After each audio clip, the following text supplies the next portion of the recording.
We are live. Belum ada orang nih. Hai kamu orang yang sedang menonton live sekarang ini. Satu kali lagi kita di minggu. Setiap hari 2 mesti ada segmen dengar cakap dokter. Dan macam biasa lah bahkan guys, kita punya perayaan sekarang nih. Kau ingat makan saja, kau ingat mau minum saja, kau terlupa kau punya kesehatan semua nih. Jadi ini pentingnya untuk kita bercerita sama dokter pakar yang bekerja sudah lama, berpengalaman. Dan hari ini kita bersama dengan penting banget kalau di screen handsome nih dokter nih. Jadi guys, kasih share dulu, kasih share sama kawan-kawan kamu orang. Dan kita punya topik ini malam betul-betul syok ini malam, pasal yang sini genau kalau Inggris dia. Jadi banyak sudah orang. Wah, banyak peminat kau dokter. Sini siapa lah yang sedang tengok. Oke, if you are ready dokter, kita start the radio. Tadam.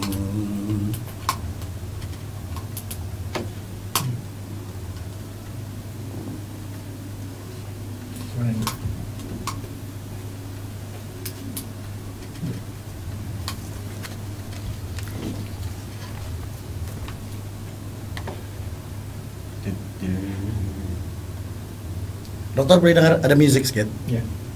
Mungkin terlalu kuat, tidak kuat? Tidak kuat. Oke, ngap. Alright, let's start. Alright, kita juga ini kembali bersama dengan Daryl di Konti Kupik FM 96.3 FM. Dan sekarang ini kita secara live juga di Facebook di segmen Dengar Cakap Dokter. Kalau minggu lalu kita bawa satu dokter yang dia pencinta hewan, tapi ini saya nampak nih, ini pencinta alam sekitar nih. Semua dia pencinta nih betul-betul. Bersama dengan seorang dokter pakar di Gleneagle Hospital di Dengar Cakap Dokter. Untuk kami mau upas satu isu, satu topik nih kan dokter nih kan.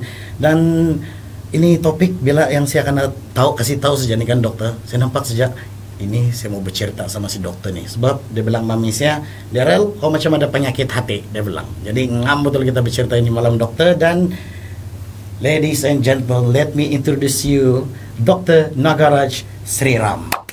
Ngam kata dokter, ngam kata? Ngam betul kan? Apa kabar dokter? How are you? Oh, bagus. Thank you datang kasih spend time. Masih kerja kan di dokter kak? Habis shift. Hari ini habis sudah. Habis shift sudah? Ya. Tidak kena call lah? Mungkin akan buat masa sekarang tidaklah. Oke, jangan dulu call si dokter. Kami mau bercerita dulu nih. Ini topik ini malam nih. Mungkin dokter kasih introduce dulu yourself. Kami mau kenal dulu dokter yang handsome ini. Nama saya Dr. Nagaraj Sriram. Saya pakar gastroenterology dan hepatology di Gleneagle Kota Kinabalu. Maksudnya pakar bahagian hati, bahagian usus, perut, pankreas. Semua yang dalam sini lah. Yang di dalam bahagian perut sinilah. Wow, oke. Macam nama sebut tadi itu dokter? Gastroenterology dan hepatology. Punya Inggris tuh guys. Macam susah pula mau sebut tuh. Berapa lama sudah dokter di dalam ini bidang ini ya? Dalam bidang gastro and hepatology mungkin sudah 8 tahun. Wah. 7 hingga 8 tahun ya. Wah, sudah lama kan? Bertugas di mana dokter? Dari start dulu dokter. Oh, dari start memang Queen Elizabeth Hospital. Lepas itu ada juga pergi Hospital Beluran. Balik lagi pergi Queen, pergi Tawau, dan balik pergi Queen. Lepas itu pergi luar negara, di Australia 2 tahun, lepas itu balik lagi pergi Queen. Wow, berpindah rendah lah dokter. Dokter actually orang mana Bene? Ini saya orang Labuan. Orang Labuan. Orang Labuan. Dekat saja. Kita punya rumah ini kan. Saya di Sonaranau. Sana Labuan. tidak dekat betul jauh itu kan. Jadi hari ini kita sama si dokter nih kan, kita mau ada satu topik kita mau cerita nih. Dia punya topik awas terhadap penyakit hati di musim perayaan.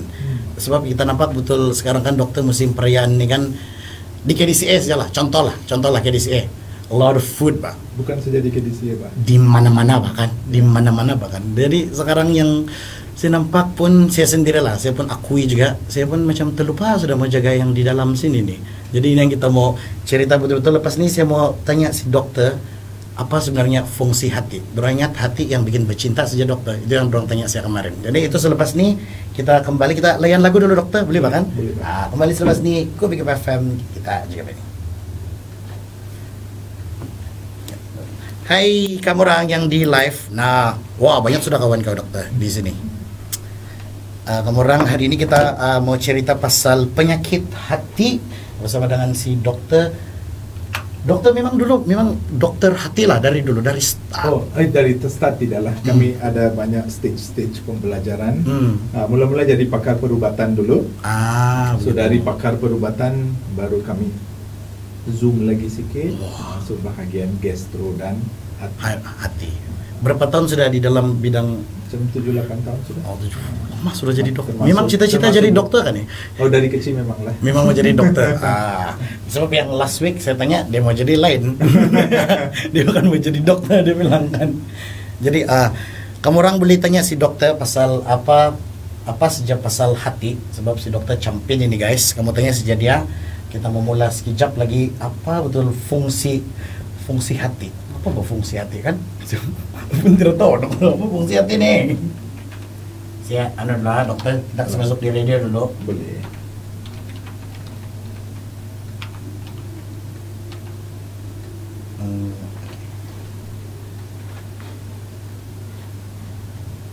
Dokter pun memang yang on call tiap masalah nih.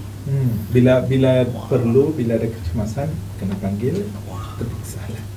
Wah, mana tuh kan? Kalau pukul 1, pukul 2 pagi, kalau kecemasan terpaksa juga, mesti mau pergi jualan kan. Kalau yang bukan kecemasan, bolehlah tunggu sampai pagi. Betul juga. Oke. Hai dokter, dia bilang. Semua orang hai kau dokter di live sekarang nih. Oke dokter, kita pergi soalan ini seterusnya.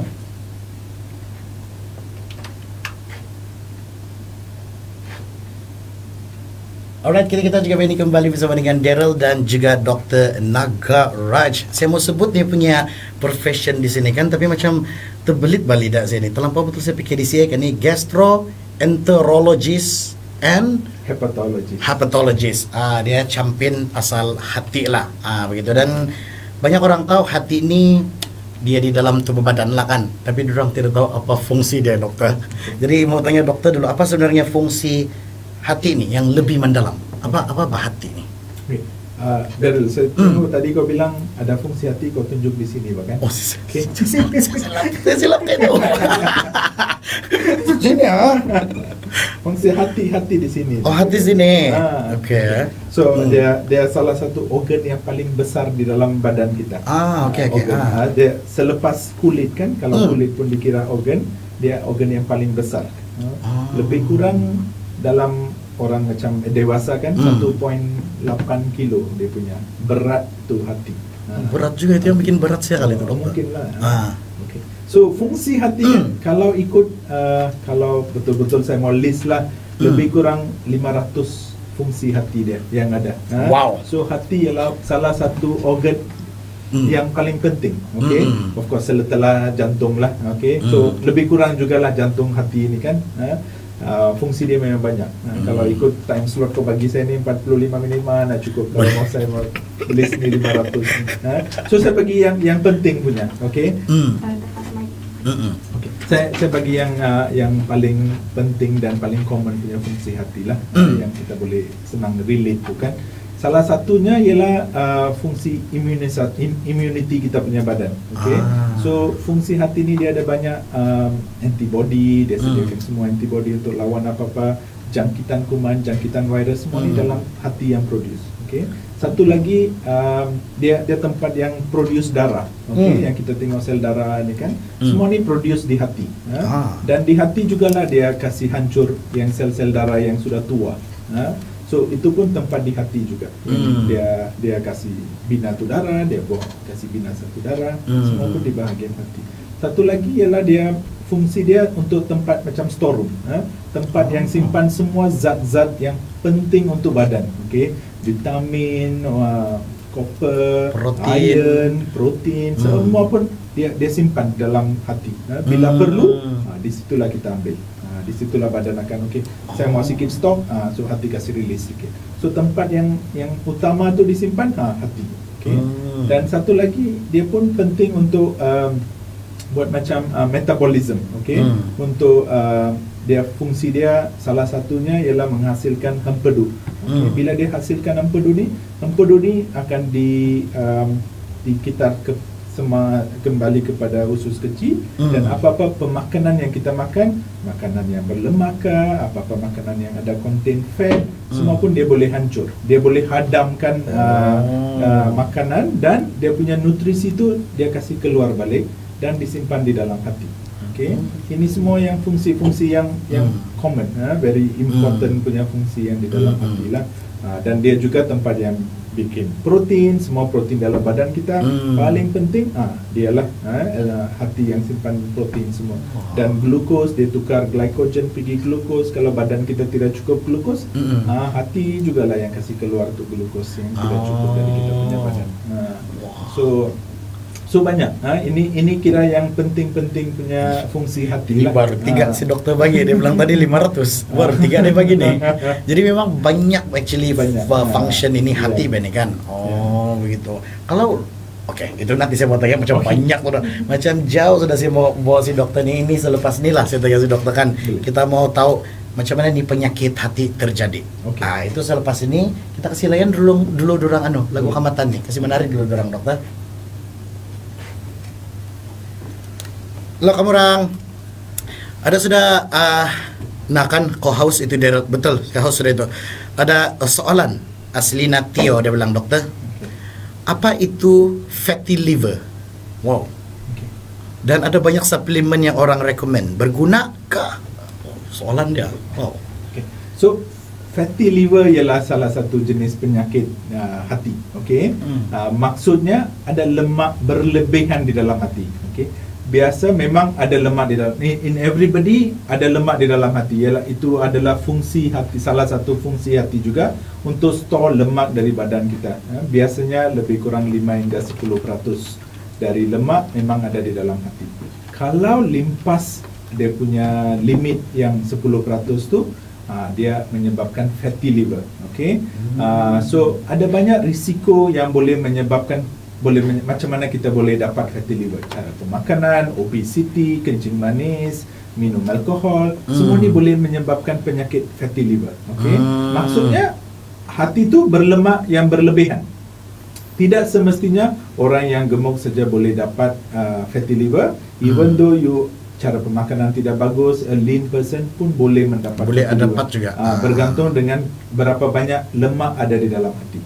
So kalau dia lebih dari 10%, kita kata this is fatty liver. That is just the initial part of the fatty liver punya disease. Lepas fatty liver dia akan progress pergi fibrosis, dan lepas tu cirrhosis, dan boleh risiko boleh dapat cancer.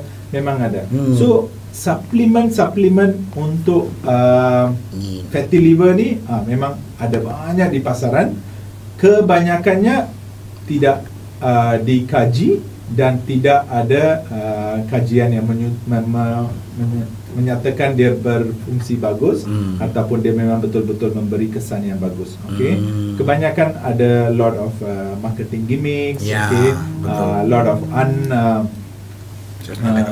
a lot of yang kajian yang tidak begitu penuh dan ketara kan. So kita kena pastikan suplemen yang diambil tu kena tengok dia betul-betul telah diluluskan, betul-betul ada dibuat kajian untuk mengurangkan fatty liver ni.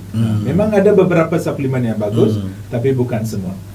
Kena pastikan yang mana satu bergantung dengan kandungan dia di dalam, dan boleh menyebabkan, sebab kebanyakan ubat-ubat suplemen yang kita tidak tahu apa kandungan dia tu boleh menyebabkan kerosakan hati yang lebih teruk lagi.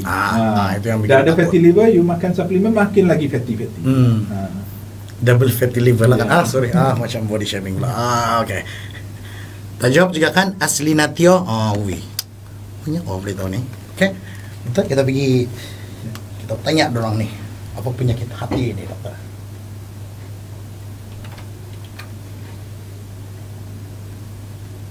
Oke, dokter. Alright, kita juga ini bersama dengan Daryl dan juga Dr. Nagaraj di segmen Dengar Cakap Dokter. Awas terhadap penyakit hati di musim perayaan. Itu kita punya topik ini malam, dan ngam betul sebab si dokter ni kan dia campin di pasal hati ni. Bukan saja ambil hati, tapi cek hati pun dia campin ini. Okay? Dan macam yang tadi kita mau tanya si dokter ni kan, bagaimana ini penyakit hati boleh terjadi? Okay. Macam mana dia? How? Ada banyak kesan-kesan yang boleh menyebabkan hati boleh terjejas. Okay? Kalau kita tengok virus hepatitis, okay, ada banyak hepatitis A, hepatitis B, C, D dan E. Ada 5 jenis hepatitis yang common. Okay? Yang biasa kita tengok ialah virus hepatitis A, B dan C. Ini semua virus yang boleh efek kita punya hati. Okay?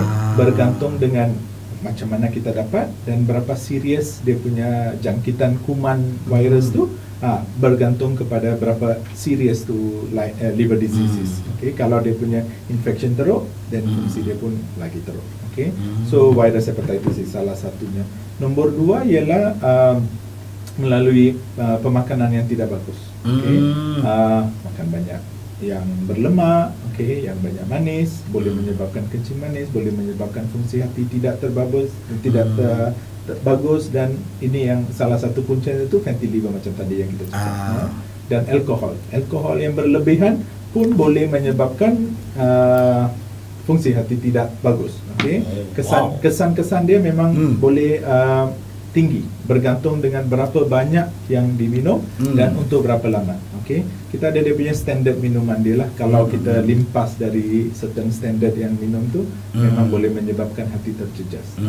Dan ada beza juga orang yang minum sekali-sekala compare to orang yang minum tiap-tiap hari, ataupun orang yang minum dengan banyak pada masa yang sama, binge drinking kita panggil, itu pun ada di efek dia sendiri. Okay? Alkohol pun boleh menyebabkan fatty liver, alcoholic hepatitis dan cirrhosis, cancer and all that boleh disebabkan dari alkohol. Okay? Dan lainnya ada jenis-jenis penyakit lain macam penyakit autoimun. Okay? Kadang-kadang ini bergantung dengan dari genetik. Okay? Setengah orang dari dalam dia punya badan dia ada antibody yang tidak bagus, antibody itu lawan dia punya hati sendiri, pun boleh menyebabkan fungsi hati terjejas dan hati tidak berapa bagus. Okay? So ini pun perlu dicek. Okay? And there are few other diseases macam terlalu banyak tembaga dalam badan, terlalu banyak iron dalam badan. Ada kes juga begini. Itu pun semua boleh menyebabkan hati tidak berapa bagus. Okay? Dan selain dari itu ubat-ubatan, okay, ubat-ubatan, even take an example paracetamol, Panadol, okay, biasanya selalu boleh beli di mana-mana, okay. If you take a standard dose, tak akan jadi apa-apa.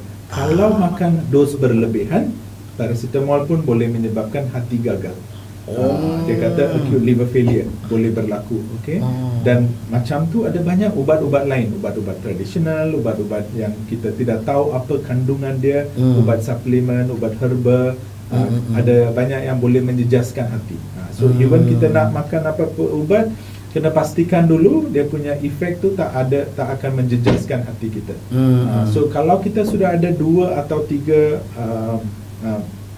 penyebab yang boleh menyebabkan hati tak berapa bagus, dia punya efek lagi tinggi.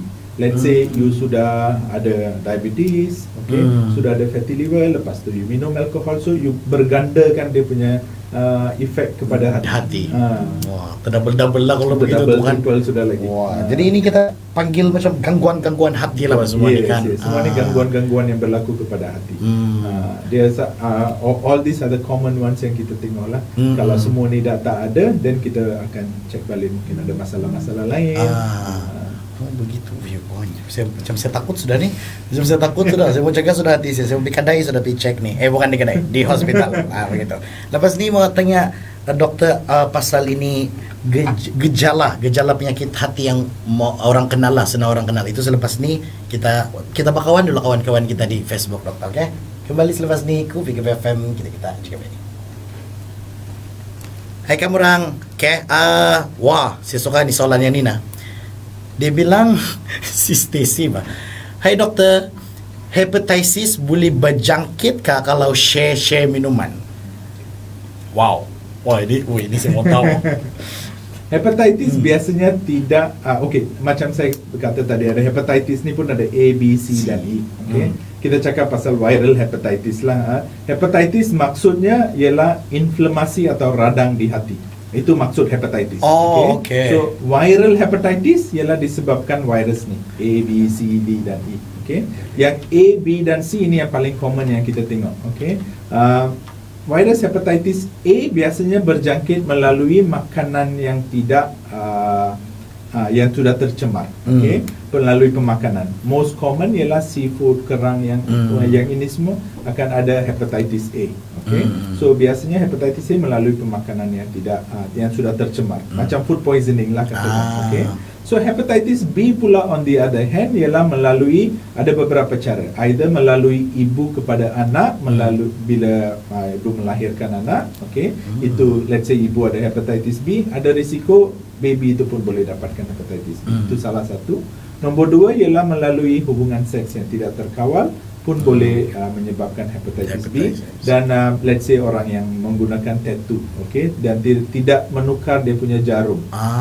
So itu pun boleh bergantung, dan melalui pemindahan darah, let's say darah tidak dicek dengan bagus, ataupun setengah pekerjaan yang melibatkan darah, let's say example doktor, you ada akan risiko untuk bercampur darah. Itu semua boleh menyebabkan hepatitis B dan C berjangkit. Melalui kongsi minuman biasanya tidak. Hepatitis B, A, B dan C biasanya tidak. Tidak melalui kongsi minuman, unless dia melibatkan darah. Dan kalau merokok tidak juga. Air liur dia mesti melibatkan darah. Kalau berus gigi, yes, sebab kadang-kadang bila berberus gigi kita akan berdarah ada gusi darah. kan. Itu tidak boleh. So kalaupun you guna orang merokok, mungkin orang yang gusi dia tidak berapa bagus akan boleh berdarah, dia boleh melibatkan melalui itu. Tapi dari terus melalui minuman ke minuman ataupun air liur tidak. So you even in your family boleh kongsi plate, boleh kongsi gelas, itu semua tiada masalah. Tapi apa-apa yang melibatkan darah, be careful. Make sure jangan kamu punya bibir retak, Oke, ada banyak persoalan di sini. Oke, ada si Annelyn Arma Perante, dia bilang, dokter, hai dokter, NDJ mau tanya kalau orang yang lama sudah berhenti minum tual alkohol kan, efek di hati akan teruk tak? So hati ni pun ada fungsi dia yang paling, one of the most unique one. Dia macam Wolverine dengan Deadpool sikit. Dia boleh regenerate. Kalau ada luka di hati, dia boleh regenerate balik. Itu salah satu fungsi kita punya organ yang paling penting. So kalau ada apa-apa radang di hati ataupun macam kata minum alkohol ataupun makanan tidak bagus, sudah ada radang di hati, kalau dia masih di tahap pertama, ataupun belum ke tahap akhir, kita kata yang fibrosis tu bergantung berapa keras hati. Cirrhosis maksudnya sudah tidak boleh di reverse balik. Kalau fibrosis yang awal masih boleh reverse. That means let's say fibrosis stage 1 atau stage 2, you tahu sudah, you berhenti minum, hati boleh regenerate balik. Dia boleh luka dia tu boleh heal balik. Tetapi bila sudah sampai ke tahap fibrosis, maksudnya sudah ada parut. So parut tu boleh heal, tapi parut tu akan kesan masih ada. So kalau sudah sampai ke tahap cirrhosis, you berhenti minum pun dia tak akan balik. Tetapi kalau you berhenti minum, risiko untuk dia tidak teruk lagi adalah so maksudnya you just delay the progression. Kalau you continue minum, dia lagi turun dengan mendadak. Kalau you berhenti minum, bolehlah tahan lagi sikit, tapi kerosakan dia tu tidak boleh bawa balik. Kalau masih peringkat awal, masih boleh reverse. You berhenti minum, kita boleh reverse. Kalau hari ini minum, besok minum air saja. Boleh. Besok lusa baru minum balik. So dia ada limit dia. Kalau hari ini kau minum 1 galon, besok tidak minum, lusa minum 1 galon lagi, sama juga. Betul sama juga. Bagus, thank you atas soalan tadi, Annelyn. Thank you baca soalan sih. Dia faham sudah. Dia berhenti minum sudah nih. Saya tengok. Oke dokter, kita pergi soalan yang seterusnya. Dia sudah save atau?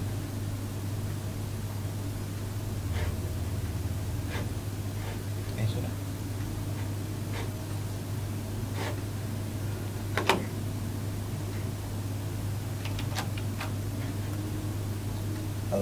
Oke. Kita juga kembali bersama dengan Daryl dan juga Dr. Nagaraj from Clinical Hospital di dalam segmen Dengar Cakap Dokter, dan hari ini awas terhadap penyakit hati di musim perayaan dibelangkan. Jadi dokter mau tanya dokter nih, apakah gejala penyakit hati yang mudah dikenali? Oh, punya Melayu soalnya kan. Oke, so gejala penyakit hati ini kan dari kita kena divide into early stage ataupun yang stage yang sudah lambat. Okay? Kebanyakan gejala yang ketara maksudnya sudah lambat.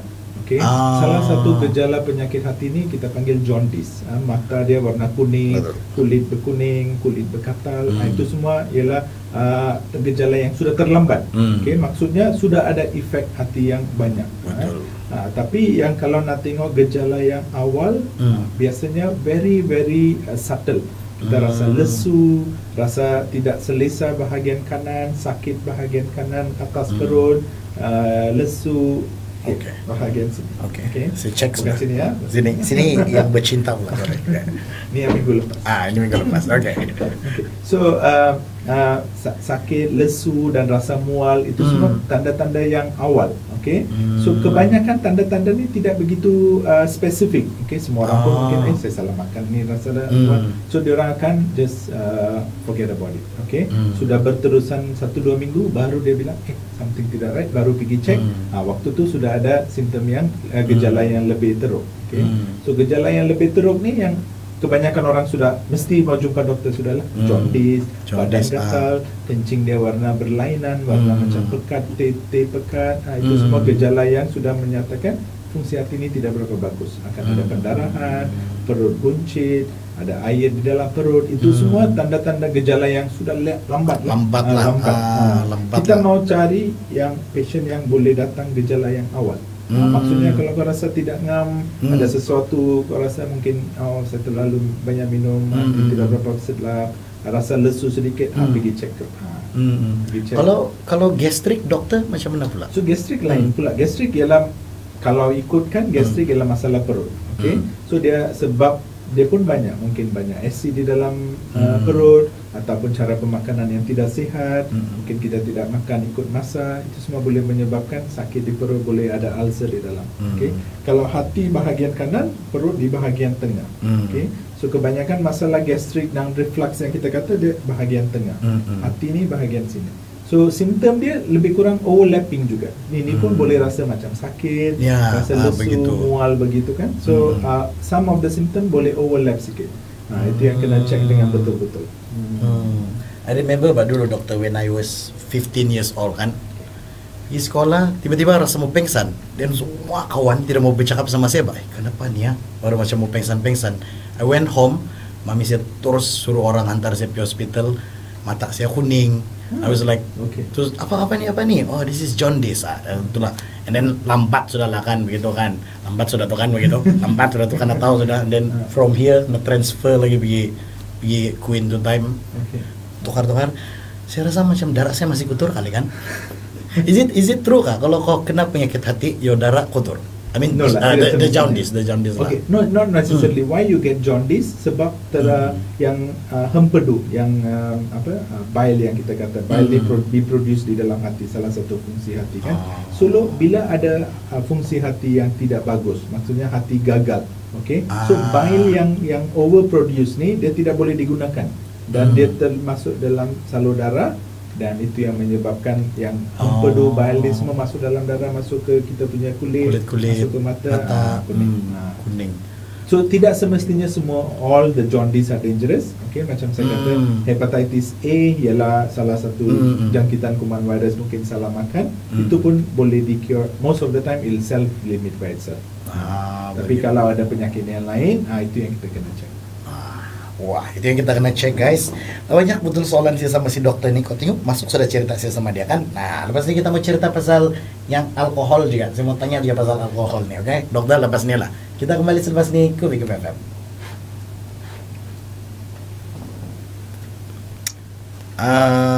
Ada soalan di sini dokter. Dia bilang, dokter, adakah Hep B boleh berjangkit melalui perhubungan kelamin? Ya. hepatitis B dan hepatitis C adalah salah satu, macam saya kata, dia boleh melalui berjangkit melalui hubungan seks dan hubungan kelamin, ya. Sebab melibatkan body fluid, okey. Apa-apa yang melibatkan body fluid dan darah, dia boleh berjangkit. Hepatitis B pun sama, hepatitis C pun sama. Tapi hepatitis A tidak. Dia tidak boleh berjangkit melalui hubungan kelamin. Oh, tidak boleh lah kan. Is it yang safe sex kah ataupun yang Safe sex? Pun boleh kena juga. Oh, safe sex usually tidak. So so you have to have a safe sex. Nah. So unprotected sex, yes. Nah, guys, pergi beli sedia, okay? Oh, ada lagi si Sasha. Doktor mau tanya kalau terlampau banyak makan makanan tradisi yang kena awet, tidak dimasak, macam bosau, hinava, itu bahayakah untuk hati? Okay. Biasanya makanan yang jenis begitu tidak, okay? Jenis-jenis makanan, let's say in a general thing kan, yang paling in a bigger group yang saya kata yang tidak bagus untuk hati, 3 jenis: alkohol, makanan yang berlemak, dan makanan yang manis. Kalau yang ini kita boleh avoid atau minimize, then I think should be okay. All the other food untuk hati tidak begitu bermasalah, tetapi ada juga setengah makanan yang ada toksin dia, boleh efek kita punya hati, macam setengah ubat-ubatan, itu semua kita kena be careful lebih. So makanan tradisi, unless dia tak ada banyak gula dan yang berlemak, should be fine. Should be fine makan. Sebanyak sikit tu nasi kamu orang, okay? Si Sasha. Kalau mau makan bosau. Dokter makan bosau kan? Benar. Hinava pun makan juga. Ya, makan tapi not my favorite. Boleh jemput juga di pinggir rumah terbuka gitu. Oke, kita alkohol. Boleh cerita alkohol. Oke, beli dokter. Boleh. Alright, kita juga kembali bersama dengan Daryl dan juga Dr. Nagaraj selaku seorang pakar doktor. Susah mau sebut dia punya pangkat nih kan, sebab macam English betul. Saya pernah sebut nih, gastroenterologist. Betul nggak tuh? Betul. Gastroenterologist. Itu dia, pakar hati. Kita punya tajuk ini malam, awas terhadap penyakit hati di musim perayaan. And thank you dokter for still with us. Masih lagi duduk bercerita-cerita. Macam banyak dokter mau cerita nih kan, belum habis tuh 500 punya topik tuh kan. Ini sekarang dokter kita cerita balik pasal itu alkohol. Ada soalan di sini, dia bilang, adakah pengambilan alkohol secara berlebihan di musim perayaan ini ataupun peradangan akibat alkohol boleh menyebabkan penyakit hati? Kita kasih tahu dorong satu kali lagi balik dokter. Ya, boleh. Bukan saja di musim perayaan, bila-bila pun kalau minum alkohol secara berlebihan boleh menyebabkan radang-radang di hati, dan depends on berapa lama you minum, dia boleh mengakibatkan penyakit yang lebih kronik dan lebih teruk. Okay? So bukan kata kita langsung tidak boleh minum alkohol, dan bukan juga saya menggalakkan orang minum alkohol, okay? Tetapi ada limitnya juga. Okay? Limit ni bergantung dengan ramai orang. Setengah orang dia punya toleransi lebih tinggi sikit. Setengah orang toleransi lebih rendah. Mungkin genetik, mungkin cara lifestyle, mungkin setengah enzim dalam badan. Setengah orang minum satu sip pun dia orang tidak boleh. Okay? So bergantung dengan banyak individu. Okay? So dari banyak kajian yang dibuat, okay, safe alcohol will probably be anything lesser than 30 gram per day. Okay. So kalau minum berlebihan lebih dari 30 gram alkohol per day, so roughly 30 gram ni macam mana nak kata satu can beer tu kan, okay, lebih kurang 14 gram. So 2 can beer maksimum satu hari lah. Okay. So kalau lebih dari 2 can beer tu sudah limpas dia punya limit. Okay. Wine, satu gelas wine 14 gram. Okay. Dan satu shot macam rum, whiskey and all that is 14 gram. So lebih kurang begitu. Okay. Itu so safe drinking lah. Itu safe drinking. So 1 or maximum 2. If you cross that 2 already, maksudnya sudah berlebih. Okay. Tetapi bukan semua orang yang minum berlebihan boleh dapat penyakit hati. Macam saya kata, semua orang genetik dia lebih berlainan. But it is safe to say, kalau minum yang berterusan, let's say tiap-tiap hari minum ataupun setiap kali you minum banyak, macam 10 can satu hari, besok tidak minum, lepas lusanya minum lagi 10 can, so dia sudah memang limpas punya limit, okay? So always will have effect to the hati, okay? Tetapi kalau efek dia masih peringkat awal, dia masih boleh regenerate. Macam saya katakan, liver ni dia boleh regenerate balik. Tapi kalau sudah sampai tahap yang sudah keras sudah ni hati ni, memang tidak boleh, irreversible sudah. Memang boleh tahu itu hati sudah keras lah kan? Ada banyak cara yang kita boleh tengok macam mana hati sudah keras ke tidak. Blood test, scan and all that. Ada ciri-ciri yang kita boleh tengok. Begitu. Masih lagi melekat di otak saya 2 tin saja satu hari, dia bilang si dokter tadi, oke? Kenapa dia orang jual satu set 3? I don't know, oke? Dan selain alkohol lah kan dokter, banyak lagi penyakit yang lain boleh serang hati. Mungkin dokter boleh kongsi jenis-jenis gangguan hati yang umum lah. Ya, macam nanti kita sudah bincang tadi, salah satunya ialah viral hepatitis, atau makanan, makanan yang berlemak berlebihan boleh menyebabkan fatty liver makin teruk, ini semua yang boleh menyebabkan gangguan di hati. Dan one of the another common one is ubat-ubat tradisional, ubat-ubat herba, ubat suplemen yang kita beli online, kita tidak tahu apa kandungan dia, dia jual satu kotak begitu, tak ada tulis ingredient, yang ada jual di tamu lagi. Asal kita tidak tahu apa kandungan dia, kan susah untuk kita tengok whether dia akan efek hati ke tidak. Mungkin dia kegunaan dia untuk masalah lain. Let's say mungkin you ada migraine, so ada ubat ni bagus untuk migraine. Mungkin migraine kau hilang.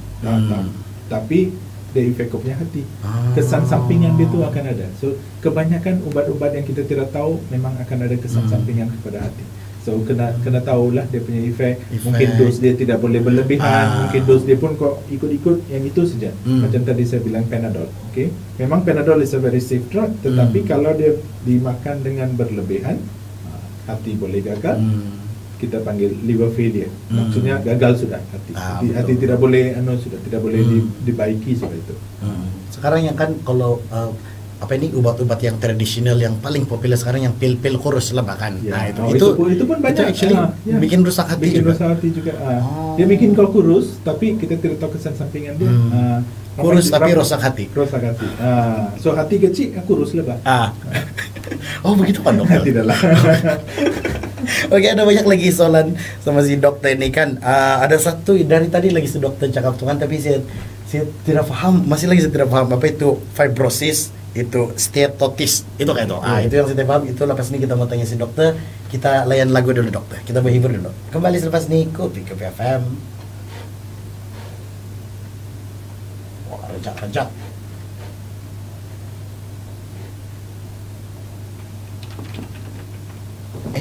Saya terlupa sudah di sini. Wah, kalau alkohol tidak bagus untuk liver, jadi minuman atau makanan apa yang bagus untuk liver health? Actually kayak mau pergi sana juga Benny sekarang nih, mau bintangnya tuh kan. Kau tunggu dulu lah. Maklum lah bulan 5 nih, mama saya kasih bakal nasi sama besau sejak bulan 2 aja dia. Wah, siapa? Jadi selalunya dokter kalau di di hospital yang dokter punya patient selalu dia memang kebanyakannya pasal alkohol kah? Yang pasal kalau yang penyakit ini. Lebih banyak kan? Most common ialah hepatitis B. Kalau ikut di Sabah, paling common top on the list is hepatitis B. Ramai betul hepatitis B. So kalau kita tanya dia orang balik, tahu juga ada dia orang bilang, oh saya punya mama dulu ada hepatitis B, saya punya uncle dulu ada masalah mata kuning and all that. But they never check. Bila kita tidak check, kita tidak tahu. So kalau di Malaysia pun kalau kita ingat lepas 1980-an baru dia mulakan proses imunisasi hepatitis B untuk budak-budak yang baru lahir. So all those born before that all tidak kena imunisasi. So hepatitis B is most common. Nombor 2-nya alkohol. Nombor 3-nya ialah ubat tradisional, bukan not necessarily traditional, ubat suplemen yang dibeli di online, ubat herba yang kita tidak tahu, itu semua, betul. Drugs, basically drugs lah. Dan seterusnya ialah yang autoimmune, yang masalah hati yang tidak begitu common, itu yang di bawah itu. Paling common alkohol. happy alkohol guys, kuatin satu hari. Kalau kau minum pukul 10 malam, kan pukul 12 hari lain sudah kan? Oh, sampai apa nih? Tidak ada beda Pak. Main mana kamu guys? Oke, kita pergi radio dulu. Oh, iya banyak lagi. Jadi kita masuk tadi belakang. Fibrosis. Wow. What is fibrosis? Okay. Alright. Alright, kita juga ini kembali bersama dengan Daryl di Kopi FM 96.3. Hari ini segmen Dengar Cakap Dokter. Saya punya 2 untuk ngadau dari Gleneagle. Bawa lagi satu dokter yang handsome, Dokter Nagaraj. Champion pasal hati. Bukan saja hati yang itu, tapi hati yang ini juga. Kamu paham lebih itu kan. Jadi mau tanya si dokter, dari tadi 3 kali dia ulang, saya tidak paham apa dia cakap nih kan. Ini dokter, apa yang kena kasih maksud nih fibrosis hati sama stetosis hati? Begitu kamu sebut tuh? Stetosis. So stetosis maksudnya hati berlemak. Okay, itu macam kita kata tadi fatty liver. Okay? Tapi yang scientific word dia stetosis. Okay? So stetosis maksudnya ada lemak di dalam hati. Okay? Kurang dari 10% normal. Okay? Let's say you ada 5% lemak dalam hati, normal. Kalau dia limpah dari 10% itu abnormal. So stetosis akan dia ada grading dia. Okay, S1, S2 bergantung dengan berapa banyak lemak ada di hati. Okay? So you boleh ada lemak tetapi tidak ada radang. Kalau ada radang bercampur dengan lemak, maksudnya steatohepatitis. Okay? So ada nama dia lain. Okay? So itu maksudnya ada lemak di dalam hati saja. Itu stetosis. Okay? Fibrosis maksudnya hati menjadi keras sedikit. Okay? Dia ada parut di dalam hati. Sebab mungkin banyak penyebab yang kita bincangkan itu kan. Salah satunya boleh menyebabkan parut di hati. Kalau sudah ada parut sedikit, fibrosis awal. Okay? Fibrosis dia ada F1, F2, F3, F4. Okay? So, F4 yang sudah critical sudah lah. Okay? So bila sudah tahap dia akan nak menaik. Okay? Kalau tidak dirawat ataupun kalau dia punya insult tu is continuous, let's say minum juga continue dari F1, pergilah dia pergi F2, pergi F3. Sampai F3 tu dia masih boleh reverse balik. Let's say F3 kau berhenti minum, ada chance lagi sikit untuk dia pulang balik. Boleh Deadpool lagi balik.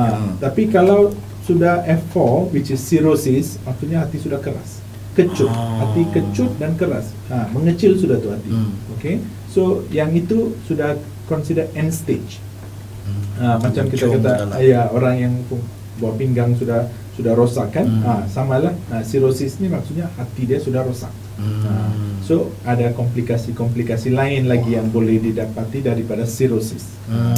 So bila kita bincang stetosis dengan fibrosis, ini perbezaan dia. Ini ada lemak. Fibrosis ni ada parut. Kalau berlemak berlebihan, risiko boleh dapat parut. And then bergantung, you boleh ada stetosis dan fibrosis pada masa yang sama. Setengah orang ada stetosis tapi tidak ada parut lagi. Itu masih tanda yang masih awal lagi lah. Macam mana dia boleh berparut lah dokter? Luka, radang. Continue minum, ada radang. Dia koyak lah. Tidak semestinya koyak. Sel-sel hepatocyte yang di dalam hati itu kan boleh kena macam kena damage. Yang di dalam ni kan memang boleh nampak lah kalau kasih buat screen. Ada setengah jenis scan yang kita boleh tahu untuk tengok berapa teruk dia punya parut. Ada satu soalan sini dokter saya nampak, dia bilang setiap orang mesti memang ada lemak di dalam hati. Ada yang orang langsung tidak lemak di hati? Tidak. Macam saya kata, salah satu fungsi hati pun untuk store lemak. Okay? So di badan kita confirm definitely akan ada lemak. Memang ada lemak. So lemak yang sikit tu masih bagus lah. 5%. Kurang dari 10% masih bagus. Lepas tu baru bilang ini ada tidak bagus sikit. Tengok dia, tidak bagus ni. 20% gitu. Kan Nisha tidak apa. Okey. Ada soalan lagi sama si dokter ni kan pasal pemeriksaan dan juga rawatan awal. Ini fibrosis sama itu macam kenapa susah saya mesti buat hari dia stetosis. Itu macam mana? Itu selepas ni kita kasih menarik dulu dorang dokter. Sambil dorang fikir yang hati dorang sudah cek ke belum. Okey, kembali selepas ni Kopi FM.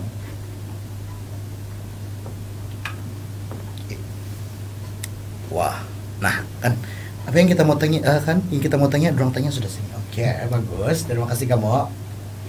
Kita sekejap lagi mau ke sana.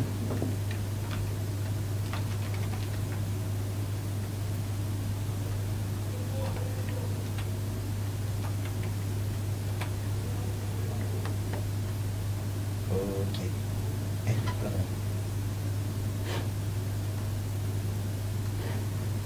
Oke. Oke. Kita terus ya, nonton. Apa lagi surat kita? Oh, pemeriksaan dan rawatan. Wah, ini syok, ini syok. Oke, dokter. Oke.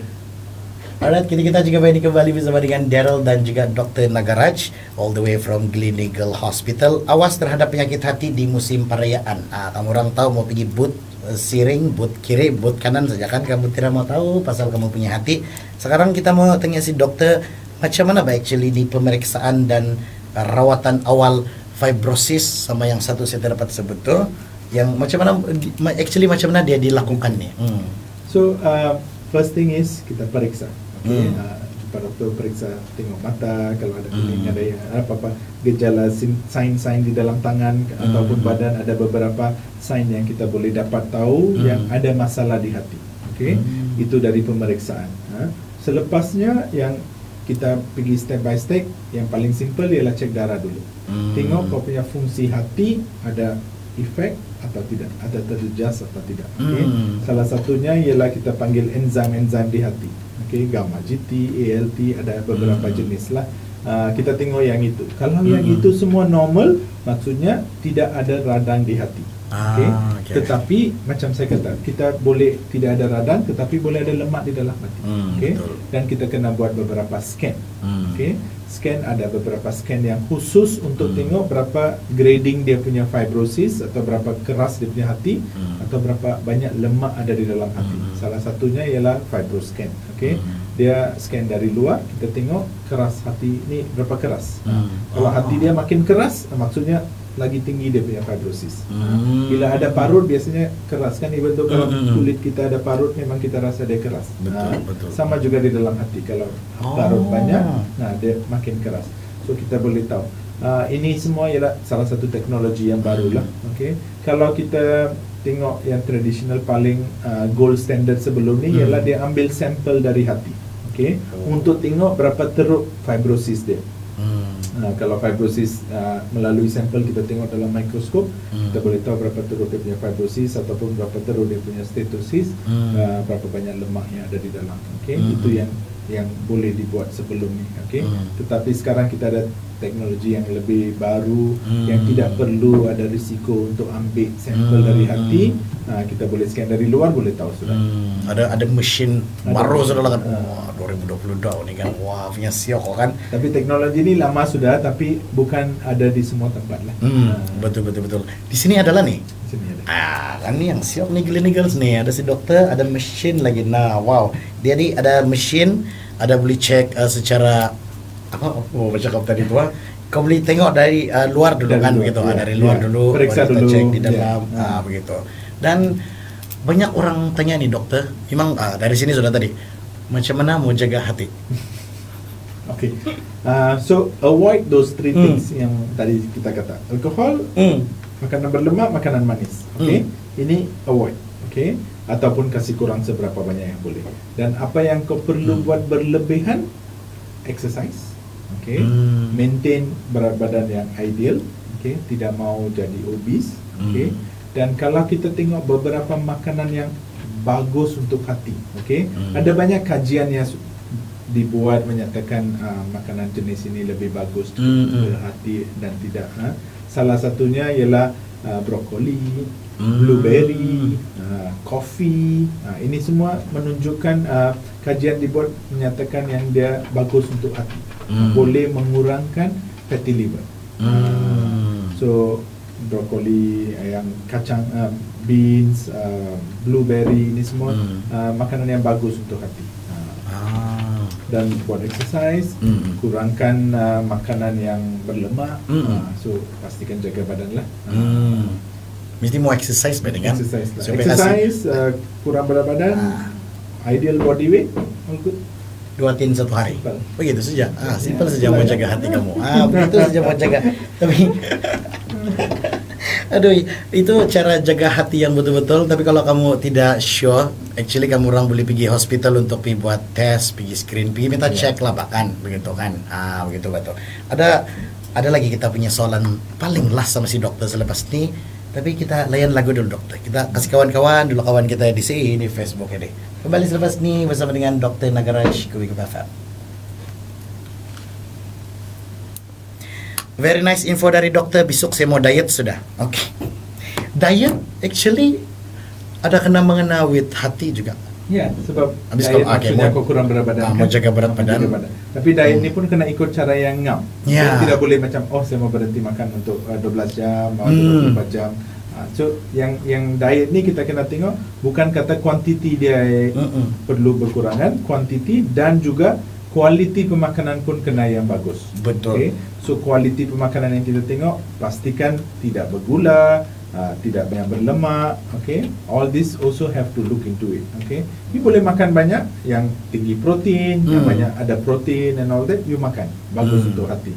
Tetapi kalau yang berlemak, kasih kurang. Tidak semestinya semua kuantiti pun kau kasih kurang. Kau makan fries saja, itu sudah consider, saya tidak makan burger tapi saya makan fries. Tapi itu fries pun tidak healthy kan? Betul. Kan ada dokter kalau macam karena break up lah kan. Karena break up terus dia sedih. Sudah yang satu orang dia tinggal sudah. Terus sedih, sakit kenan hati, sakit kenan hati. Ini jantung. Dia sakit sudah hati. Terus kan bila sakit hati tidak mau makan 3 hari, tidak mau minum, tidak mau mandi, begitu Pak. Itu betul-betul ada penyakit hati itu kan? Iya. Kalau begitu penyakit bukan sejadi hati semua. Itu semua gastrik sedih. Nah, guys. Move on guys. Kalau karena break, kenapa kamu belum mau move on nih? Oke, ada soalan lagi nih. Thank you for explanation dokter. My mom salah seorang pesakit hati. Ya, saya pun sama kita. Dia bilang si Aslina, dokter, mami kawan saya pass away due to liver cirrhosis. Tapi lifestyle mami dia sangat normal, tidak minum alkohol, jaga makan, tidak pernah kena Hep B waktu muda. Apa maksud kalau kena Hep B confirm kena liver cirrhosis kah? Wow. Okay. Bukan semua hepatitis B akan menjadi liver cirrhosis. Okay? So bila kita sudah detect hepatitis B, 2 perkara yang kita takut. Satu ialah boleh mendapat cirrhosis dan satu lagi boleh dapat liver cancer. Okay? Kalau tidak dirawat. Kalau dirawat, kita boleh mencegah daripada dapat 2 ni. So kalau kita tidak rawat, maksudnya kita tidak tahu dia ada hepatitis B. So virus akan ada di dalam badan untuk bertahun-tahun. So bila sudah sampai 30-40 tahun, baru dia akan, virus tu boleh jadi aktif balik dan lama-kelamaan mendapat cirrhosis. Okay, macam saya kata, gejala dia tidak begitu, very non-specific gejala awal. So by the time you pick up something, sudah terlambat. Dia sudah jaundice, dia sudah perut kembung, by then already cirrhosis.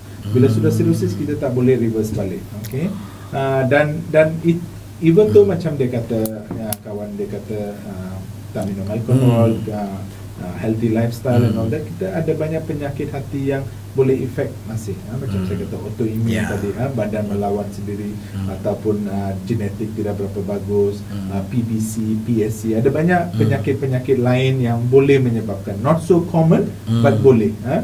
Paling common hepatitis B, alkohol. Tidak semestinya semua orang yang ada cirrhosis disebabkan hepatitis B dan alkohol sahaja. Itu dari bahagian atas saja tu, yang top 20%. Yang bawah 80% tu mungkin boleh ada masalah-masalah lain. Begitu. Ada macam pipe tadi, PVC. PVC. Oh, PVC. Okey, itu bukan pipe guys. Itu bukan pipe di hardware, okay guys. Okey, kita pergi. Wah, macam last sudah boleh dok kan? Wah, siapa semua kau dokter? Alright, kita juga kembali bersama dengan Daryl dan juga Dr. Nagaraj, seorang pakar hati di Gleneagle Hospital. Kita punya topik ini malam, awas terhadap penyakit hati di musim perayaan. Banyak sudah kita ceritakan dokter. Kita cerita pasal itu cirrhosis, itu fibro, penyakit hati karena break. Banyak sudah kami cerita sama si dokter, dan sekarang mungkin dokter, mungkin boleh kasih cadangkan sebagai langkah pertama lah kan. Langkah pertama kalau seseorang mengalami sebarang gejala, apa langkah pertama yang perlu kau buat? First thing is, kalau gejala dia masih yang peringkat awal, pergi cek dengan dokter dulu. Is it masalah hati? Or is it masalah lain? Okay. Dari segi pemeriksaan dan juga blood test, probably is the most basic test dulu. Okay. Kalau blood test ataupun pemeriksaan fizikal tidak begitu normal, baru kita akan buat pemeriksaan yang lebih lanjut. Okay. Kalau kita kata semua okay, then probably no need. Okay. Tetapi kita kena tanya juga family history of hepatitis B, ataupun tanya keluarga dia siapa ada yang kanser hati. Setengah penyakit hati ni boleh melalui genetik. Okay? Kalau you punya grandfather or your someone in your family, your relative ada masalah hati, then probably kita perlu lebih berwaspada. Mungkin kena cek dengan lebih lanjut, bukan kata just the basic test. Mungkin kena buat test yang lebih lain. So first thing first is, even though you ada rasa apa-apa gejala yang tidak begitu normal, okay, kalau dia berterusan, let's say mungkin mual, biasanya kalau masalah gastrik atau you salah makan, 1-2 days it should go off. Okay. Kalau dia berterusan lebih dari 3 hari, okay, maksudnya mungkin ada masalah lain yang tidak dapat diketahui dengan terus kan. So better get it check. Pergi doktor dulu, cek. Bukan kata pergi makan makanan ubat-ubat lain yang kita tidak tahu. Mungkin bila you makan ubat lain, dia akan efek dengan lebih teruk. Betul. So it's always check dulu, baru kita tahu apa ubat yang perlu dimakan. Bukan kata saya rasa I want to try this, try that and all that. You end up trying so many things and end up causing more problem. Actually mesti penting mau pergi consult dokter dulu. Jangan jadi dokter sendiri. Yeah. Kamu bukan cita-cita kamu dokter nih. Jadi pergi cek dulu, pergi Gleneagles Hospital, pergi cek ataupun mana-mana hospital lah kan. Pergi cek, yang paling penting, yang paling cek dulu history keluarga lah kan, begitu.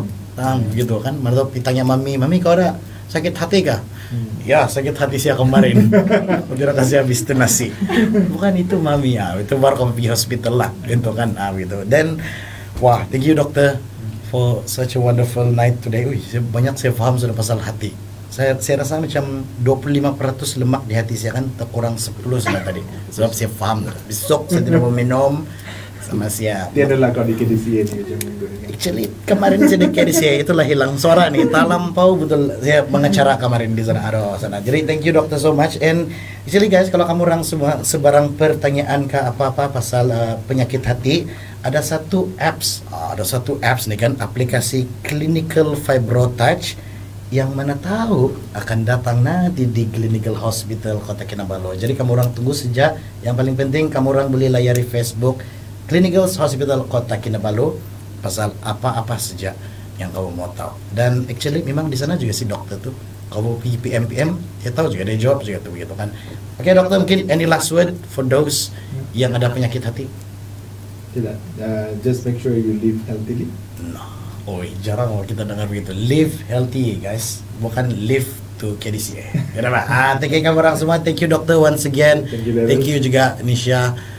Thank you kamu orang kasih bawa saya dokter selalu bikin bercerita sehari dua. Thank you kamu orang yang di sana Facebook Kopi FM. Kamu orang semua terbaik. Yang paling penting, kalau ada mungkin ada masa lagi kita boleh cerita lagi pasal belum habis bercerita kita nih kan.